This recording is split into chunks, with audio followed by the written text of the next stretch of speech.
Detecting a giant crack, Japan's doubled disaster prep plan. This is the final chapter in our series on the looming Nankai megaquake and Mount Fuji eruption expected in July 2025. This time, we're diving into how Japan and Korea are gearing up for the unthinkable. Take a deep breath, because it's time to jump back in. Ready? Let's roll.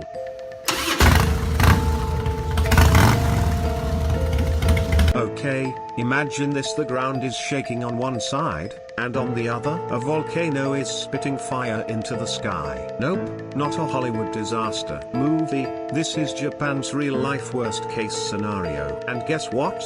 They're dead serious about it, because the threat isn't one monster, it's two: the Nankai Trough and Mount Fuji. If they both wake up at the same time, welcome to hell. Nankai megathrust earthquake, Japan's full-throttle defense mode. The Nankai Trough is basically a sleeping giant just off Japan's southern coast, and when it throws a punch, it could be a magnitude 9.0 megathrust earthquake. That's why Japan's government treats it like a full-time job. Seriously, the level of surveillance is borderline stalker. We're talking undersea seismometers, GPS tracking, displacement sensors, all watching 24 hours 7 days without a single coffee break. In the summer of 2024, a magnitude 7.1 quake hit the Hyuganadu area, and creepy signals like slow slip and low-frequency tremors showed up. That was Japan's cue to hit the big red button and issue its very first megaquake alert. Yeah,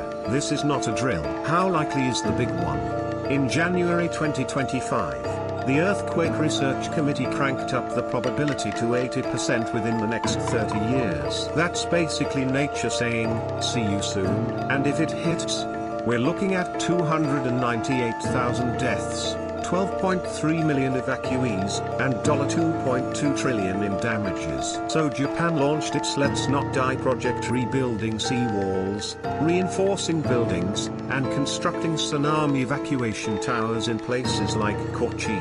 Picture elevators on mountaintops. Yes, that real. The warning system is smart too. Feel a quake?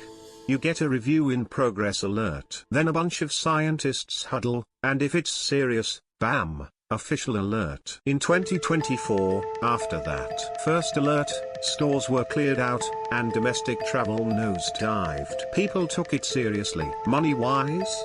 Japan ain't cheaping out. The Society of Civil Engineers says a 40 trillion yen investment in seismic upgrades could cut damages by 36%. Airports and ports are under renovation like there's no tomorrow. Local communities?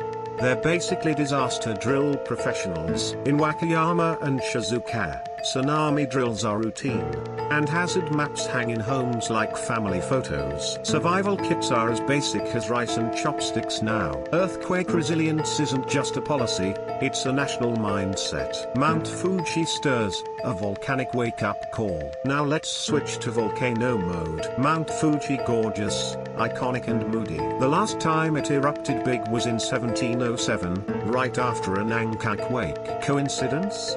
Not likely. Fuji's been quiet for over 300 years, and that's exactly why scientists are nervous. Japan has over 50 observation stations tracking every twitch, burp, and gas burp from that mountain. If Fuji goes full volcano, we're talking V5. About 500 million cubic meters of ash raining down, blanketing western Tokyo in 30 centimeters of dust. Imagine waking up thinking it snowed, but no, it's volcanic dew fluff. And when it's wet, that ash turns to heavy, sticky sludge. Roofs collapse. Chaos ensues. So in March 2025, Japan rolled out a 4-stage volcanic ash response plan. Stage 1, wear a mask. Stage 2, stay indoors. Stage 3, no driving. Stage 4, evacuate now.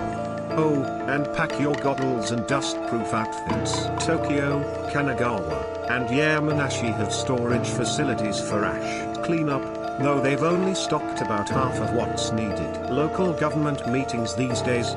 Probably a lot of head scratching. And how many bulldozers do we own? Even hikers aren't safe. Mount Fuji now has an emergency descent alert system. Climbing?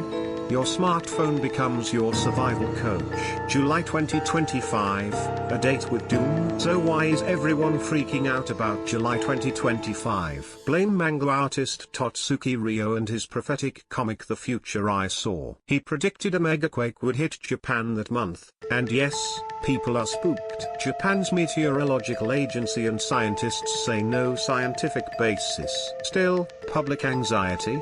Totally real. After the August 2024 megaquake alert, panic buying and trip cancellations proved that rumors can move faster than tectonic plates. Could the disaster spill over? South Korea in the line of fire. If the Nankai quake and Fuji eruption hit together, South Korea's not just a bystander, it's the neighbor with a leaky fence. Tsunamis? Yep, waves could reach Busan and Jeju with heights of 0.5 to 3 meters. Haeundae and Seguipo? You might want to avoid beachfront views. Seismic aftershocks? Southern Korea could feel quakes around magnitude 2 to 4. Not building destroying, but definitely unnerving, especially on the 30th floor. Ash clouds? Blown over by jet streams, ash from Fuji could degrade air quality in Southern Korea, delay flights, ruin crops, and spark a national run on masks. Economically? Big yikes. Japan is South Korea's third or fourth largest trade partner. If Japanese ports like Yokohama or Nagoya go offline, semiconductor and auto supply chains go boom. Estimated loss? Several trillion won. Tourism tanks too. Japanese travel evaporates, flights get grounded, and Korean carriers lose millions. Everyone's summer plans?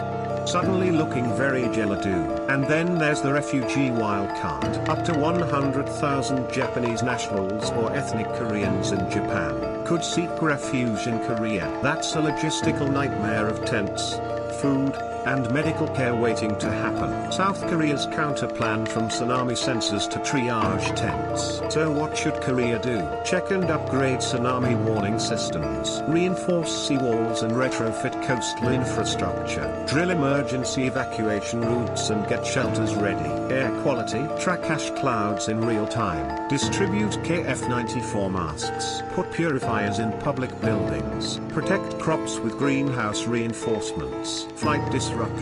Lock in backup flight plans. Set up alternate port shipping lanes to Southeast Asia and China. Refugees. Build temporary immigration and quarantine stations at Incheon, Busan, and Jeju. Prep large venues for emergency housing. Partner with NGOs for food and medical aid. Launch public awareness campaigns to minimize panic. Supply chain. Diversify imports. Create emergency loan programs. Support logistics companies with fast-track funding. Psychological warfare. Get the facts out first. Stop conspiracy nonsense. Trust the official channels. Keep the media focused and responsible. Final thoughts. Imagine the worst, prepare the best. Will July 2025 be doomsday?